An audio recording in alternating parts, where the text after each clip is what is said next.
Ni Juantxu Izagirre naiz, jaio nintzen 1997ko irailen 9 eta bombaketi izan zen apirilen 26 1997 nire ama egon zen aurdun nik bost hilabete joan dela eta nik bombaketaren gora berak marren zabalen pasenaban eta haren miseriketaren gora berak ama paseban ez nik.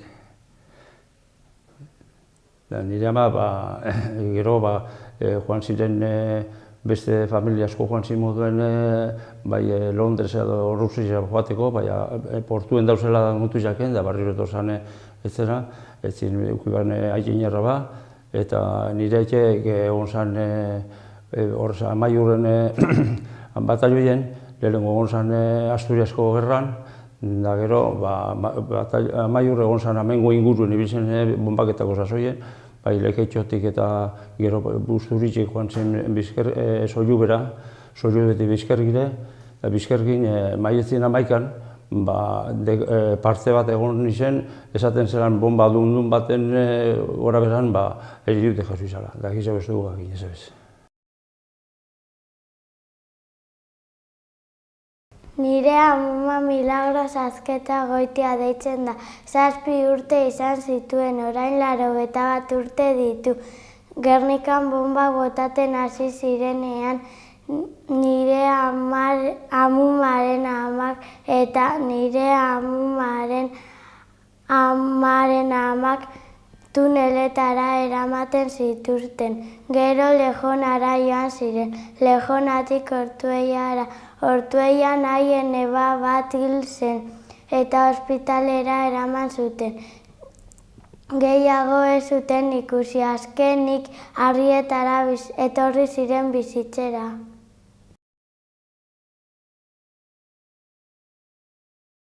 Mila 1927ko apirilaren 26an gertatu zen. Eguerdi bueltan izan zen 3 aldera. Astelehena zen eta jendez beteta egon zen Gernika. Baserritar guztiak etortzen ziren bertara beraien salmentuekin. Nire historia Rosario 88 urte dituen andre bati gertatu zitzaion. Rosario morgakoa zen eta baina bere amak ume jagole bidali zuen Gernikara. Aste oso ematen zuen familia batekin eta aste buruaren etxera etortzen zen. 2 urteko umea zaintzen zuen. Baina egun hartan bere ugazabak izan zion morgara itzultzeko, bera susmotzarra hartzen ziolako. Bitartean bere ugazabak erosketa batzuk egitera joan zen, eta Rosario umearekin gelditu zen. Abioia Gernika gainean zeuden, eta Rosariok esaten zuen bere buruan txistuak zeudela. Garaiko polizie jendea bunkerretara sartzen hasi ziren. Gaur egun kaserio taberna dagoen lekuan egon zen bunkerra eta Rosario bertara sartu zen. Baina izugarrizko sufre usaina zegoen eta ezinezkoa zen arnasa hartzea. Bitartean San Juan Ibarra eliza guztiz suntsituta zegoen eta jende arrazak eta odolez beteta ikusi zituen bunkerretara sartzen. Beste bunker bat pasileko azpian zegoen, gaur egun komun publikoa dauden lekuan. Han jende asko salbatu zen.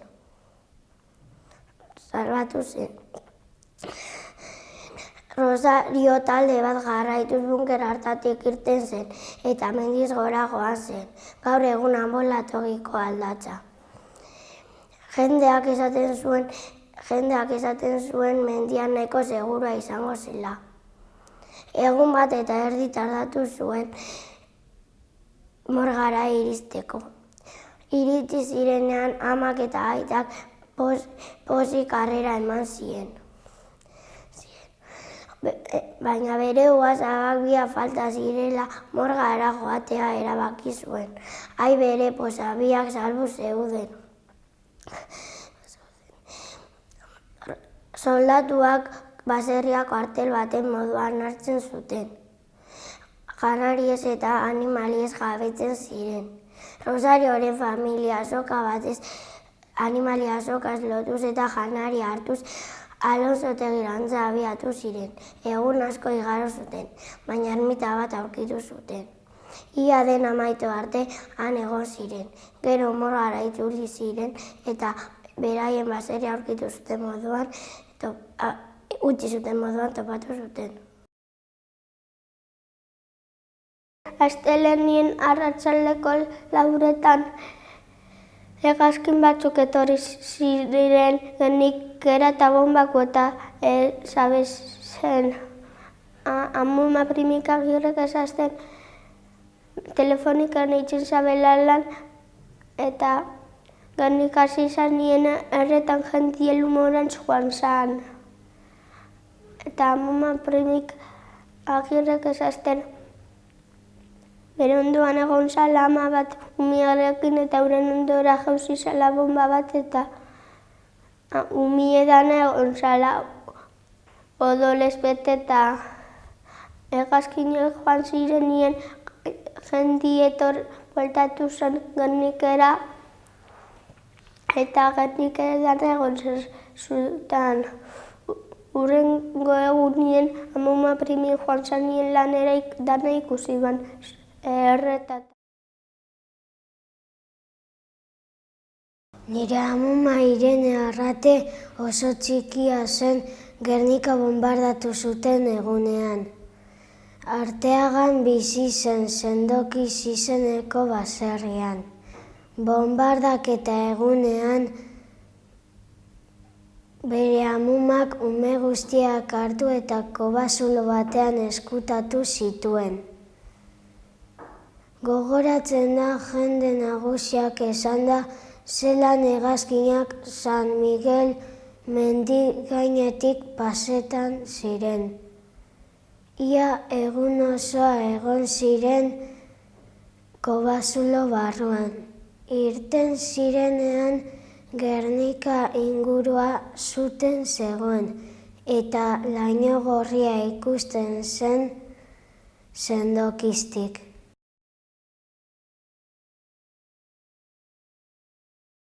Julian Aranguena Garrutiko Basabele baserrian bizi da. Bombak eta gunean 8 urte zituen eta bere aita eta kastelaran eman zituzten harrapatu egin zutelako eta gero Bilbora joan ziren eta Bilbotik Gordesolara joan ziren refugiatutu. Eta gero Gordesolatik etxera oinaz bueltatu ziren eta bere ama etxean bakarri zegoen zaintzen. Eta gero Kortezuira joaten ziren eskolara eta txapel gorria eraman behar zuten, baina eureri etxen eman base aita eta hiruan nahi kartxelan eukibien. Eta eurek eukin eta herri bat jostu mazan, eurek egon behar zian kanpaia jotzen. Andereñok esatzen txen.